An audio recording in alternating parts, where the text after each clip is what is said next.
काही दिवसापूर्वी जामनेरमध्ये बोलत असताना गिरीश महाजन यांनी शरद पवार यांना उद्देशून एक भाष्य केलं होतं की काही जण मला पाडण्यासाठीचं गुलाबी स्वप्न पाहत आहेत. मला पाडायचा हा खूप लांबचा विचार आहे, पण आधी माझ्या विरोधामध्ये त्यांच्याकडे उमेदवार तरी आहे का? ज्यांच्यावर ते दाव लावणार होते तो सध्या कुठं आहे हे त्यांनी आधी बघावं. कारण गिरीश महाजन यांनी राष्ट्रवादी काँग्रेस पक्षातील जामनेरमध्ये जे शरद पवार उमेदवारी देणार होते ते संजय गारोडे यांना फोडून भाजपमध्ये आणलं होतं आणि त्यालाच उद्देशून गिरीश महाजन यांनी शरद पवार यांच्यावर सडकून टीका केली होती. लोकसभेमध्ये थोडंफार यश काय मिळालं की काहींच्या डोक्यामध्ये हवा गेली. त्यामुळं लोकसभा निवडणुकीमध्ये यश जरी भेटलं असलं तरी जळगावमध्ये नेमकं काय झालं हे शरद पवार यांनी लक्षात घ्यावं. परत त्यातच रावेर या लोकसभा मतदारसंघामध्ये शरद पवार यांची तुतारी याचा आवाज तरी बाहेर आला का? त्यामुळं मला पडायचा हा खूप लांबचा विचार आहे. आधी शरद पवार यांनी जामनेरमध्ये उमेदवार कुठून तरी आणावा. त्यांना उमेदवार शोधण्यामध्ये सगळी निवडणुकीची प्रक्रिया संपून जाईल. त्यामुळं मला पाडण्याचा विचार शरद पवार आणि त्यांच्या चेलासपाट्यांनी सोडून द्यावा, अशा प्रकारची टीका हे गिरीश महाजन यांनी केली होती. आता ज्या उमेदवाराला गिरीश महाजन यांच्या विरोधामध्ये मैदानामध्ये उतरवायचं आहे त्याला तर गिरीश महाजन यांनी फोडलेलं होतं आणि वरून आता एखाद्या ठिकाणी उमेदवार जर नसेल तर ज्याला पाडायचं आहे त्याच्या आजूबाजूलाच काही जण महत्वाकांक्षी लोक असतात की ज्यांना आमदार व्हावं असं वाटतंय आणि ही बाब शरद पवार यांच्या लक्षात येणार नाही असं अजिबात होणारच नाही.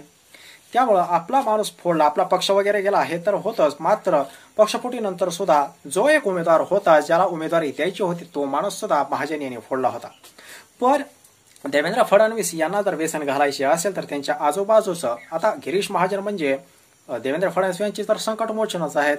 कारण कुठलीही गोष्ट आली की देवेंद्र फडणवीस यांच्या ऐवजी ते गिरीश महाजन आधी स्वतःकडे घेतात.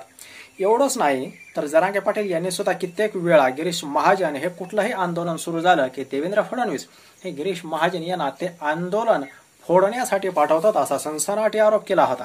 आणि आपल्याला माहिती असेल मराठा आरक्षणासाठी जो काय आंदोलन सुरू होतं त्या आंदोलनामध्ये सुद्धा गिरीश महाजन यांनी वारंवार येऊन चर्चा करण्याचा प्रयत्न केला, मात्र याची चर्चा नव्हती तर आंदोलन फोडण्यासाठीची धडपड होती असं एकूण चित्र स्पष्ट होत आहे.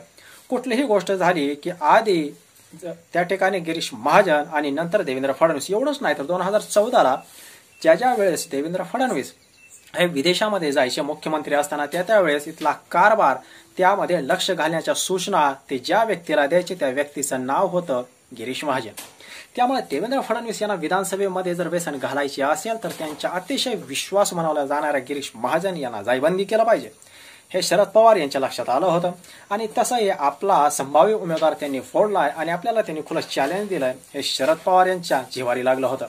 म्हणूनच काल दिवसभरामध्ये एक अतिशय मोठी आणि भारतीय जनता पक्षाला धडकी बनवणारी बातमी दिवसभर चर्चेत होती, ती म्हणजे दिलीप खोडपे हे शरद पवार यांची तुतारी हातात घेणार.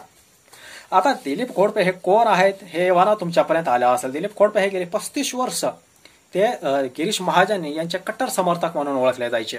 त्यांची एक स्वतःची राजकीय ओळख आहे. कारण जळगाव सारख्या इतक्या मोठ्या जिल्ह्याचं जिल्हा परिषदेची निवडणूक जिंकून ते जिल्हा परिषदेचे अध्यक्ष सुद्धा झाले होते.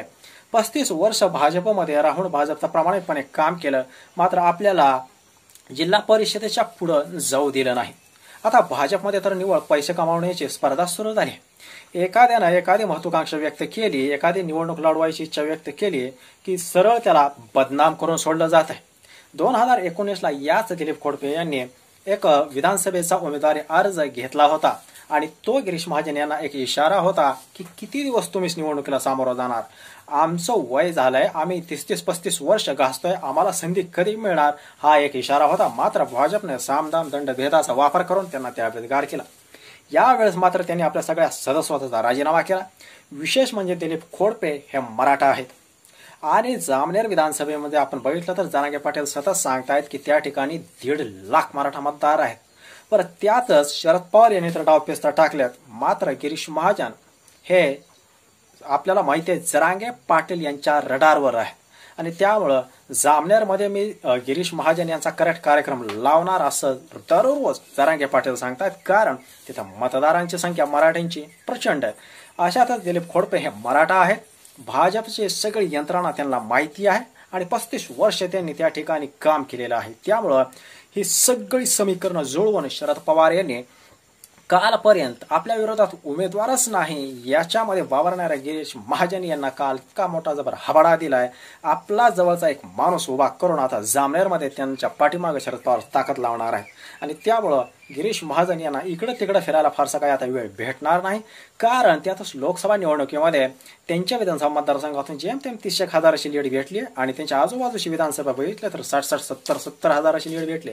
त्यामुळे गिरीश महाजन यांचा करेक्ट कार्यक्रम होणार हे जवळपास नक्की झालाय. तुम्हाला काय वाटतं कमेंट नक्की करा. व्हिडिओ आवडला असेल लाईक करा. धन्यवाद.